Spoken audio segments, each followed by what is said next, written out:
तो छात्रों, हम लोग सूरदास के पद को पढ़ रहे थे और 3 पद हम लोग पढ़ चुके थे। आइए देखते हैं चौथा पद। चौथा पद कह रहा है, यहाँ पे श्री कृष्ण जी जो है माता यशोदा जी से जिद कर रहे हैं, क्योंकि अभी कृष्ण जी छोटे हैं और गाय चराने के लिए लोग उनको नहीं भेज रहे हैं। तो उनको भी इस बात की इच्छा हो रही है कि मुझे भी गाय चराने जाना चाहिए, और वो अपने माँ से जिद करते हैं। कोई भी छोटा बालक जब किसी बात को मनवाना होता है तो सबसे पहले अपनी माँ से ही जिद करता है, और कुछ ऐसा ही नजारा यहाँ पे भी देखने को मिल रहा है। सूरदास जी दिखाने का प्रयास किए हैं। कृष्ण जी कह रहे हैं कि मैं अपनी सब गाय चराए हूँ, प्रात हो तो बल के संग जय हूँ, तेरे कहे न रहे हूँ। वाल बाल गाइन के भीतर न कहूँ डर नहीं लागत, आज न सोवो नंद दुहाई रहे हो जागत। और ग्वाल सब गाय चराए हूँ, मैं घर बैठो रहे हूँ, सूर श्याम तुम सोई रहो, रात जान मैं दे हूँ। जब कृष्ण जी इस तरीके की जिद करते हैं तो अंत में जो है यशोदा मैया को मानना पड़ता है। उसी का वर्णन यहाँ पे सूरदास जी ने किया है। इसका भी जो है संदर्भ वही रहेगा जो पहले हम लोग पढ़े थे। तो सीधे सीधे दूसरा यानी कि ख वाला प्रश्न, इसका भी हम देखते हैं। रेखांकित अंश की व्याख्या कीजिए। तो रेखांकित अंश परीक्षा में आएगा ही, हम पूरी की व्याख्या आप लोगों को बता दे रहे हैं। प्रस्तुत पद में श्री कृष्ण भगवान के बाल रूप का वर्णन करते हुए सूरदास जी कहते हैं कि कृष्ण अपनी माता जी से यानी कि यशोदा मैया से जिद कर रहे हैं। कह रहे हैं कि मैं अपनी सब गाय चराए हूँ, हे मैया मैं अपनी सारी गायों को चराऊंगा, चराने के लिए जाऊंगा। मैं अपनी सब गाय चराए हूँ, मैं भी गाय चराने के लिए जाऊंगा। प्रात हो तो बल के संग जय हूँ, बल मतलब बलदाऊ, जो उनके बड़े भैया रहते हैं बलदाऊ। अरे कि प्रात हो सवेरा होने पे मैं बड़े भैया बलदाऊ के संग जाऊंगा। तेरे कहे न रहे हूं, तेरे कहने से मैं घर रुकने वाला नहीं हूं। तेरे कहे न रहे हूं, मैं रहूंगा नहीं घर पे, अगर तुम कहोगी भी तब भी मैं घर पे रुकने वाला नहीं हूं। सुबह होते होते ही मैं बलदाऊ भैया के साथ गाय चराने चला जाऊंगा।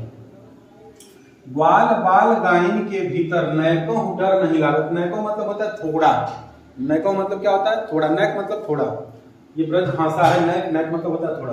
तो ग्वाल बाल, जो ग्वाल बाल है जो गायों को चराने जाते हैं, और गाय मतलब गाय, गायों के भीतर मतलब बीच में, ग्वाल बाल और गायों के बीच में नैको मतलब थोड़ा भी डर नहीं लागत, डर नहीं लगता मुझे। ग्वाल बाल और गायों के बीच में थोड़ा भी डर नहीं लगता है। फिर आगे कह रहे हैं कि आज न सोवो नंद दुहाई। नंद दुहाई, नंद बाबा की कसम खा करके कहते हैं कि मुझे नंद बाबा की आज कसम है, आज न सो, मैं आज सोऊंगा नहीं। रैन रहे वो जागत, रैन मतलब होता है रात, रहे वो मतलब रहूंगा, जागत मतलब जागते, मैं पूरी रात जागते रहूंगा। क्यों ऐसी बात कहते हैं? क्योंकि सुबह होते ही 4 बजे के लगभग ही सारे ग्वाल बाल गायों को लेकर के चले जाते हैं, और कृष्ण छोटे बच्चे रहते हैं, जब ये सो जाते हैं तो इतनी सुबह जाग नहीं पाते हैं, और जब तक जगते हैं तब तक गाय लेकर के सारे ग्वाल बाल चले गए होते हैं। तो वही आज कह रहे हैं कि आज न सो, आज मैं सोऊंगा नहीं। नंद बाबा की दुहाई, नंद बाबा की कसम खा करके मैं कह रहा हूँ कि आज मैं नहीं सोऊंगा। रैन रहे वो जागत, पूरी रात मैं आज जागता रहूंगा। फिर आगे करेंगे, और ग्वाल सब गाय चराए हूँ, मैं घर बैठे गए हूँ। बोले कि सारे ग्वाल बाल गाय चराने जाएंगे और मैं घर पे बैठा रहूंगा, ऐसा मैं बिल्कुल नहीं करूंगा। आज ऐसा मेरे से हो नहीं सकता है। इस सारे ग्वाल बाल गाय चराने के लिए चले जाएं और मैं घर पे बैठा रहूं, ऐसा मैं करने वाला नहीं हूँ। पूरा जिद करने लगते हैं माता यशोदा से, और सोने का नाम नहीं ले रहे हैं।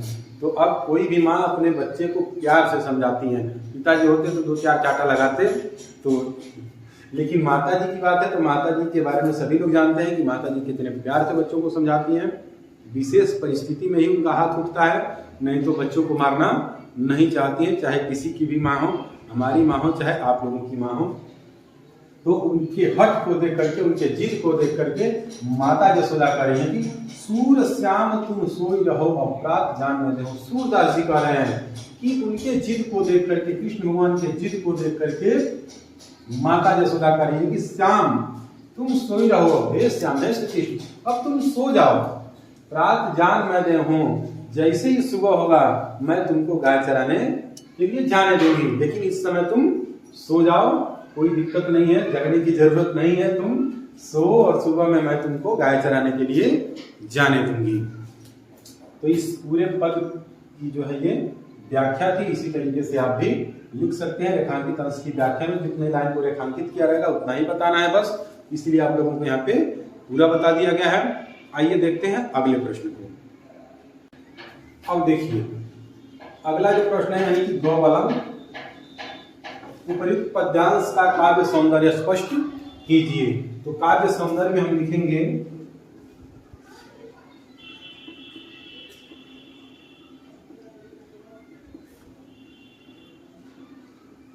प्रस्तुत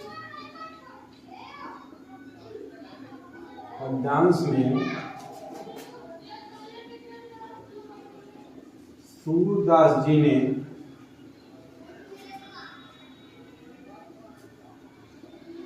कृष्ण के बालहट का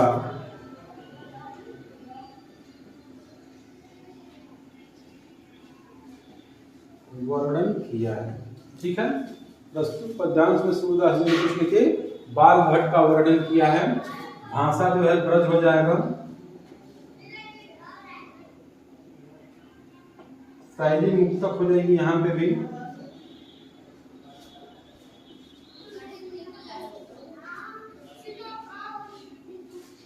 गुण माधुर्य हो जाएगा, रस जो है वात्सल्य हो जाएगा,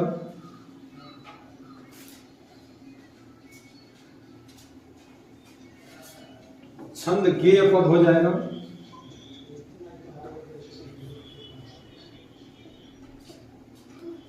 और अगर अलंकार की बात हम करेंगे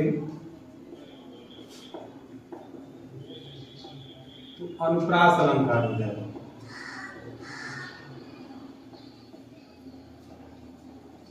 देखिए कहां कहां पे अनुप्रास अलंकार हो जाएगा। ग्वाल बाल लवण की आवृत्ति हो रही है, अग्नि सोन जो है रैन रहोगे रैन रहोगे रैन रहे वो लवण की आवृत्ति हो रही है। सूर श्याम में भी जो है सवर्ण की आवृत्ति हो रही है। तो इन तीनों जगहों पे आप लोग आगे दिखा सकते हैं कि ग्वाल बाल रैन रहे वो सूर श्याम में क्रमशः लवर्ण रवर्ण और सवर्ण की आवृत्ति होने से अनुप्रास अलंकार यहाँ पे है।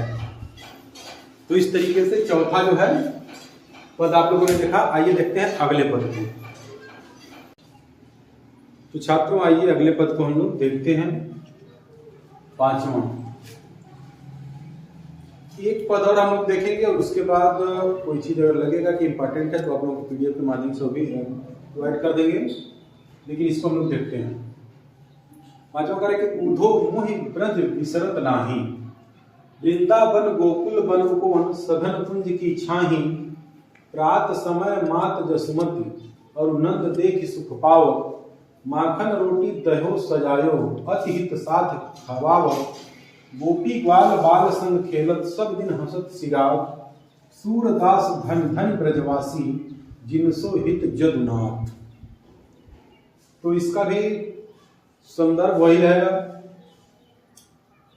रेखांकित अंश की व्याख्या देखते हैं हम। तो व्याख्या देखते हैं। ऊधो मोहि ब्रज विसरत नाही। श्री कृष्ण जब ब्रज को छोड़ करके मथुरा चले जाते हैं तो वहां पे उद्धव उनके मित्र रहते हैं और उद्धव से वो अपनी व्यथा कहते हैं, अपना दुख कहते हैं, क्योंकि ब्रज के लोगों को जितना प्रेम कृष्ण से था उतना ही प्रेम कृष्ण को ब्रज के लोगों से भी था। तो कृष्ण को यहाँ पे ब्रज के लोगों की याद आ रही है, तो वो अपने मित्र उद्धव से कह रहे हैं कि उद्धव मोहि ब्रज विसरत नहीं। विसरत ना मतलब भूलना। ये उद्धव मोहि मतलब मुझे ब्रज विसरत नहीं, मुझे ब्रज भूलता नहीं है, मुझे ब्रज की लोगों की बहुत याद आ रही है, वहां के लोग मुझे भूलते नहीं है।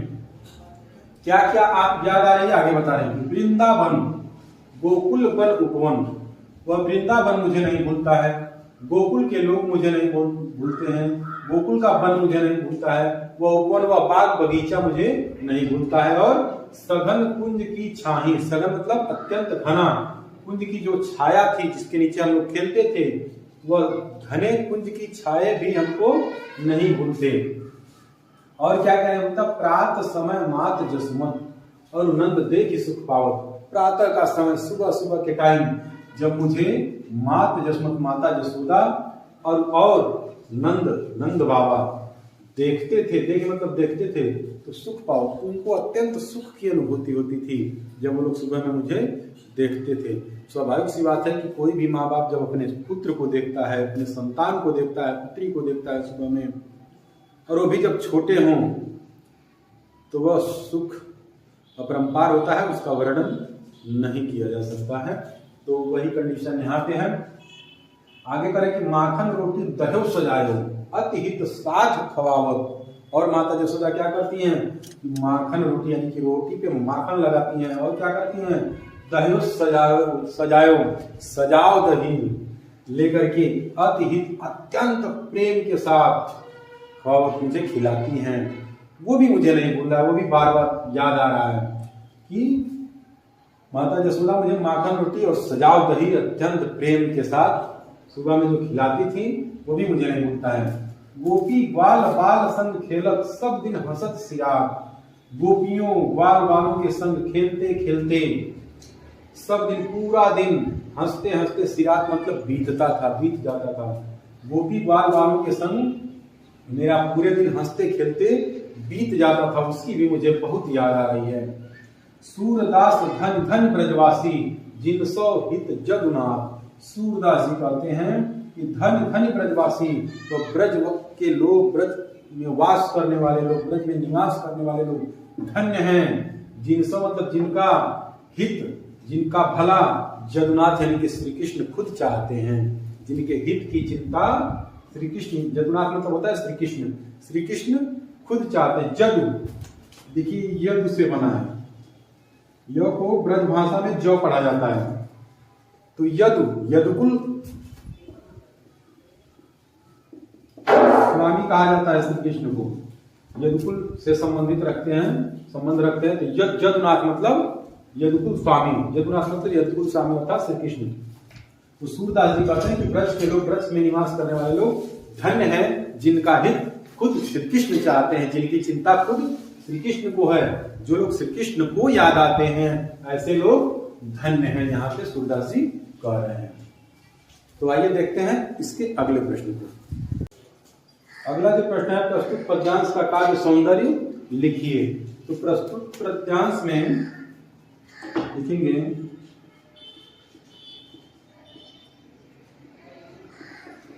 प्रस्तुत पद्यांश में श्री कृष्ण को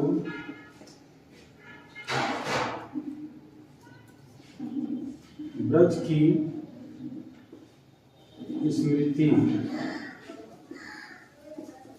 स्मृतियां व्याकुल कर दे रही हैं।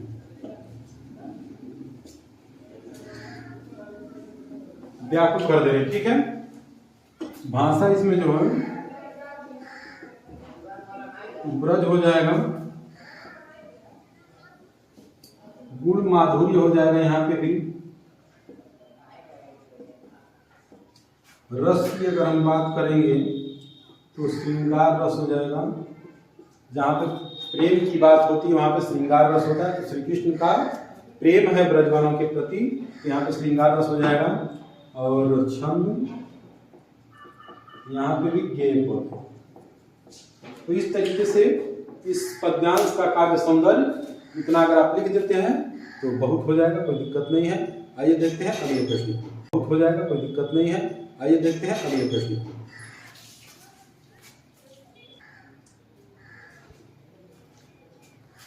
आइए अगला प्रश्न जो है, प्रस्तुत पद्यांश में कौन सा अलंकार होगा। तो देखिए, ब्रज विसरत ब वर्ण की आवृत्ति हो रही है यहाँ पे, तो अनुप्रास अलंकार हो जाएगा। इसके बाद गोपी ग्वाल, गोपी ग्वाल में ग वर्ण की आवृत्ति हो रही है। अति हित, अति में त और हित में त वर्ण की आवृत्ति हो रही है। तो यहाँ पे हम लिख सकते हैं ब्रज विसरत में त वर्ण गोपी ग्वाल में गौवर्ण और अतिहित में विसर्ग में बवर्ण और अतिहित में तवर्ण की आवृत्ति होने से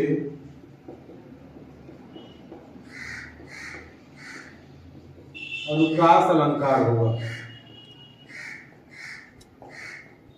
ठीक है, ब्रज विसर्ग में बवर्ण, गोपी ग्वाल में गौवर्ण और अतिहित में तवर्ण की आवृत्ति होने से अनुप्रास अलंकार होगा। और धन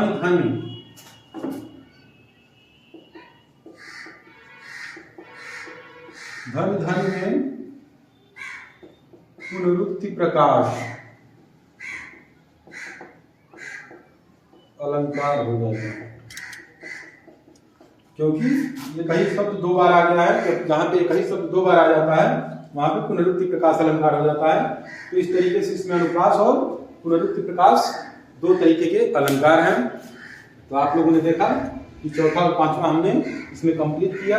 आगे इसका एक वीडियो और बनाएंगे और उसके बाद जो बाकी रह जाएगा सारा कुछ आप लोगों को, उसको PDF लिंक उसका डिस्क्रिप्शन बॉक्स में आप लोगों को मिल जाएगा। तब तक के लिए धन्यवाद।